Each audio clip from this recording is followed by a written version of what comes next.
So you follow the steps that I outlined on how to figure out why your Porsche is not starting. And if you haven't watched that video yet, I'll link it to up here someplace. You can watch that. So in this video, we now know that the issue is a starter in this Porsche. Let me show you now how we can fix this.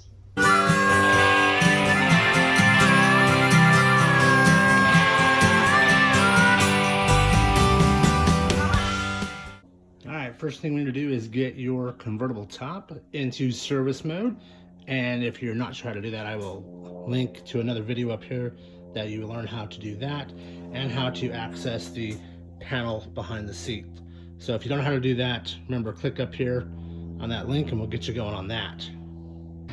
Hey guys, this is Brian. Before we get into this video on replacing the starter in our Boxster, I want to take a moment and say if you're enjoying the videos or if you enjoy doing DIY on your Porsche, give me a subscribe at the bottom, give me a like. If you have a comment or a question about today's video or any of my videos, just let me know. And also cruise on over to the 986 Brotherhood website. That's 986brotherhood.com. Pick yourself up some swag. We got t-shirts and a few other things. Help support the channel. Alright, enough of this shit. Let's get back to working on the Boxster. Alright kids, safety first always. Since we're working on the starter, let's go ahead and use our Porsche approved hood stick. And let's grab ourselves a 10mm, either a socket or a wrench there. Cool looking new pegboard I have in the garage that I built. And let's go ahead and let's just pull off the negative cable on the Boxster. That way we don't kill ourselves while we're working on this car. Get that going. Get it here. Wiggle, wiggle, wiggle. And come on. There it is. Alright, we're safe now. Get that out of the way. Make sure it doesn't fall back. And when you're done, put your tools away so you can get them next time. Alright, our first step is we need to take off the clips here, and we need to take off this one right here. Hold on the air tube for the air inlet, and then we can remove the throttle body. And remember, there is a connection on below that hits the crankcase that you have to take off as well. So we're going to take out this whole thing so we can get down there to the starter, which is right down there. So remember, take off those two, this one, take off the pipe. We're going to move and disconnect to your throttle body. Remember, on earlier cars you have a cable throttle. On the later cars you have e-gas, so you just have to disconnect electrical connection. So let's go and get this out and then we'll move on. Alright, so we'll take our flat-headed screwdriver for this one, and we're just going to loosen up these hose clamps. There's 4 of them, so 2 on this side and 2 on the other side, and loosen them up all the way. That's my best advice, just loosen them up. Let's go around on this side. We'll move those cables. Those are the cables that run down to your transmission. Those are your gear selection cables. And so we'll loosen up these clamps as well on this side, on the intake. Get those kind of done. It's more of a pain than anything else to do the job. It's not that it's hard, it's just a pain sometimes, and don't hit yourself in the head, especially if you're wearing a GoPro. And we'll loosen this one up over here. This is over by the mass sensor. We'll get that. And okay, let's see here if I can just move these over a tiny bit more, have some more access to that that clip there. All right, next we're just going to pull off the J tube here for the air inlet to the throttle body. We can pull that out, wiggle it a little bit, make sure. Oh, yep, I do have that nut off the clamp that holds the throttle body down to the case there. See that one right there? Yep, that one's off. So make sure you take that off, and now I'm just going to wiggle it up and out. Oh, you've got to disconnect the tube from the AOS. I found it easier to disconnect it at the AOS than from the intake. For some reason, I just could not get my fingers in a position where I could pull that clamp. So For me, it was easier to pull the clamp or the accordion plastic hose at the AOS and not the throttle body. And be careful with that little tube. It does have a tendency to break on you. Alright, so we have that disconnected. Now we should be able to start to wiggle this. And here we go. And let's see here. Well, we need to disconnect the throttle cable, the e-gas cable. And that should be just down below here. Let me get that. Let me see. Oh, there's the puppy. Back in here. Get a screwdriver. Oh, I'm taking off the clamp that's over by the MAF, the mass airflow sensor. That's part of that J tube that connects into the throttle body. To give us a little bit more room, we'll disconnect that to be able to help us slide this off. Kind of help us out here. Get this going. Loosen up just a bit more. Getting it here. Okay, it's turning now, so it's starting to get loose. Now let's see if we can't get that off. Okay, there she is. Okay, so we got that air tube off, that J pipe, and now that electrical connection's down there. But let's give these guys a couple more turns, loosen them up as well. Get these going. Righty tighty, lefty loosey, just in case. Alright, let's do these over here, get them a little more loose as well. See if we can't pull all this together. Alright. Alright, it's getting there, it's getting there. And yeah, that electrical connection, it's still there. Let's see if I can't pull that off. Move that out of the way here. And let's see here. Let's try this. Let's get it back in there. And we're going to use a flathead screwdriver just to kind of help us get that connection off. My hands are probably a little too greasy from my tools and whatnot. So use that to just kind of help us disconnect the e-gas cable from the throttle body. And wiggle, wiggle, wiggle. Get that moving. Come on. Damn it. Okay. Alright. It's coming. Yep. Let's see here. Now I got it, I believe. And move that. And this should just slide up. Come on. Let me separate it. Maybe disconnect it from the... and this piece of plastic there with the throttle body is held on by two rubber boots. And that's what is clamped down. The rubber boot is holding the two pieces of hard plastic together. There we go. There we go. It's coming. Little by little. I'm trying to be gentle because this plastic is 20 years old. And it's probably brittle from having 20 years worth of heat cycling going on this whole time. A little more here.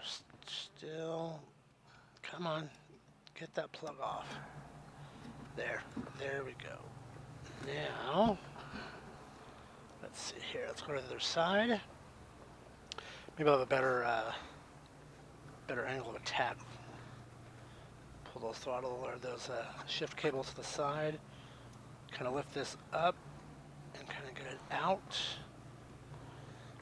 of the intake runners. Let's see here. Slide that over. Loosen them up just a wee bit more. Okay. Come on. And come on, one more turn here. Get it there. Alright. Come on. Come on.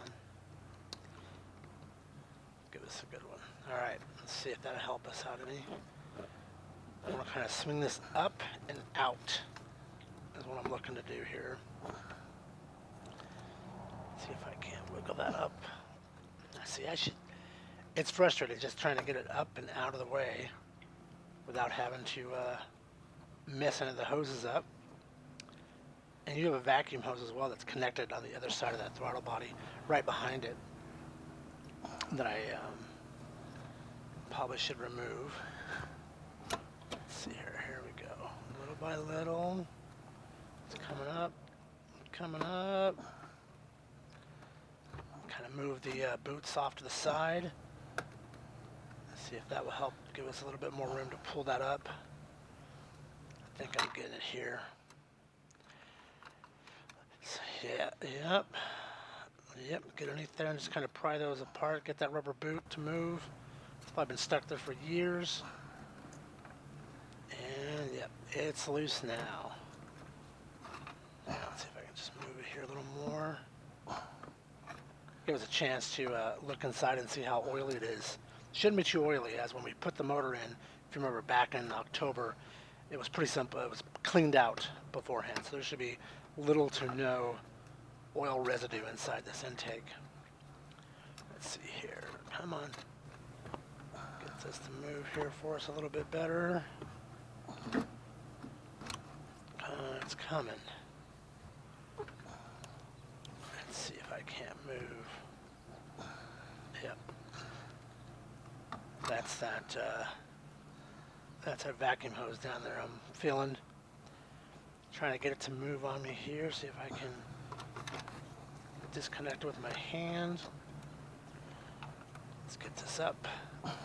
There we go. Come on. Almost. I just don't want to break any of the plastic on the car.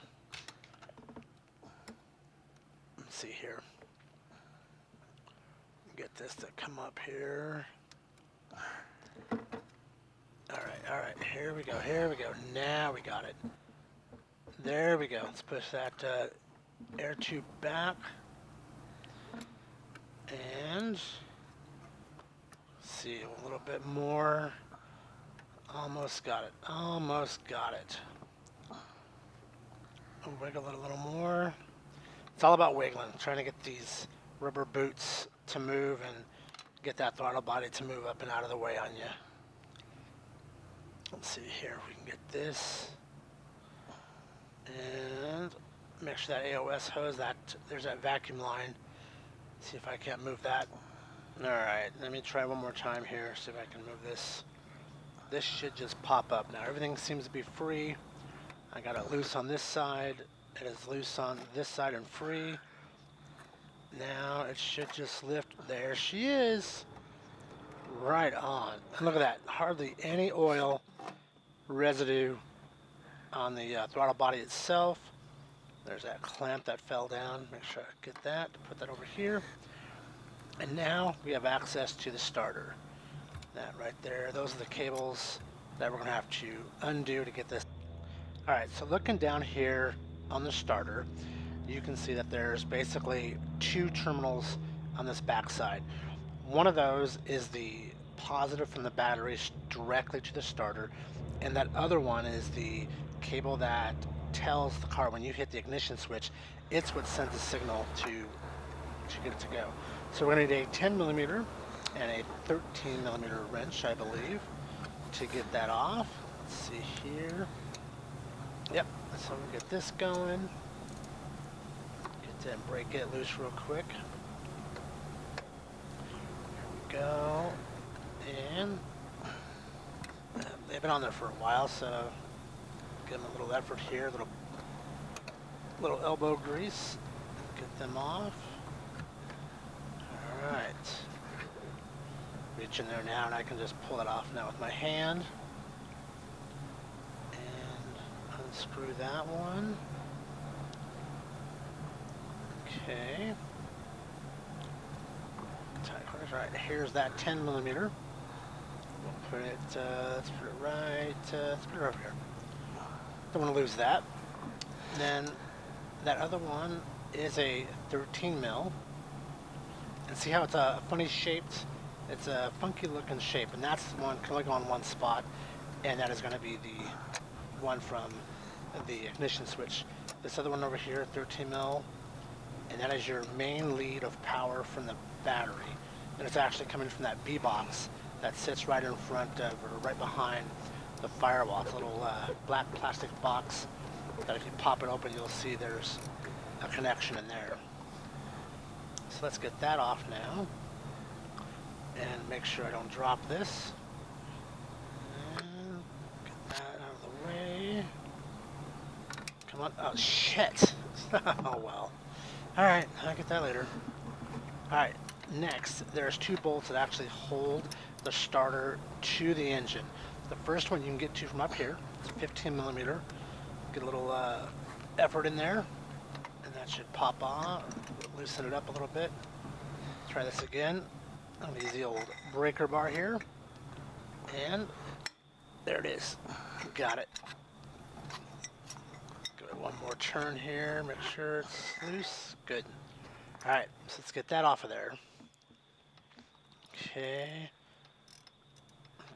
It's coming. Oh, there it is. And that does have thread lock on it, so make sure that when you go to put these back in, put a little dab of thread locker on there to make sure that doesn't work its way loose when you're rolling down the road. And that's what that bolt there looks like. And they're the same on both sides. Next, you're going to need a huge extension. It took 2 6s and a 12-inch extension with that 15 millimeter socket, and you're just going to fish it through where the top of the block is, right there by the alternator and the belt. Let's see if I can get this here. Take that ratchet off. Let me show you here. Okay, in it goes, and you're just going to fish it through until you can make contact with the other starter bolt that's at the bottom of the starter. So get it in there, and you may have to have a helper help guide that in if you can't reach it yourself, but you're just going to look down and just watch it and either lift it up or to the side until you make contact with that 15 millimeter bolt that is holding the bottom half of that starter to it. Keep in mind that bolt also has the ground wire that runs from that point bolt up to the ground part of the secondary air pump. That is the wire that's going to be connected to that bottom bolt that gives you your negative contact, so you complete your circuitry. So continue just to work it, and you will get it. Just got to lift it up into the side and get it to come, but you will eventually get it seated, and then just come around, grab your ratchet, and you're definitely going to need a breaker bar on this one as well too. And heave ho, heave ho, little whip. Nope. Let me grab my breaker bar here real quick. Let me readjust that. And here comes the breaker bar. And it's always about the size of the tool. There it is. Got it. All right, now let's finish this off. Let's get this bolt out. And remember, when you go to put this back in, that the negative cable attaches to this bolt, and that negative cable is the one that runs up to the secondary filter. All right, let me show you how to redneck bench test a starter to see if it works. So you're going to attach your jumper cables, put your negative on where the bolts go to the case, and the other one to that big lead, and then just run that set of jumper cables to your car battery. Bring it right over there. Let's come back here. See, now it's on the main lead. That would be the big black wire that we took off. Simply take a screwdriver and touch the jumper cable to that other terminal that we took off, and you'll hear it. Oh, did you hear it? Let me see if I can show you here. Try this again. See how it pops out and engages the flywheel and spins it and starts you? That is a working starter. That's a good starter. Let me show you now on this one here. This one here is the bad one. See, nothing. It's not even doing anything, just a click. So the solenoid or the starter itself is bad, and at this point I have this extra starter from the old engine, so we're just going to go ahead and use it since it works and move on with this. Okay, so the new starter is in. We've buttoned it all back up. It becomes the moment of truth, if it will work. Make sure we are in neutral. Here it goes. Let's find out. Well, let's start. Ah, sweet. All right, well, we got the starter fixed in the Boxster, and putting it back in is just the same as you took it out. Just reverse the steps. It is a wiggling match to get everything lined back up, but everything does go back up and in, and it's probably an hour's job or so with a beer break in between to keep things rehydrated for you. So that is our Boxster starter and the Boxster replacement. All right, guys, thank you so much. Please like and subscribe and comment down below if you have any ideas for future videos. Have a good one.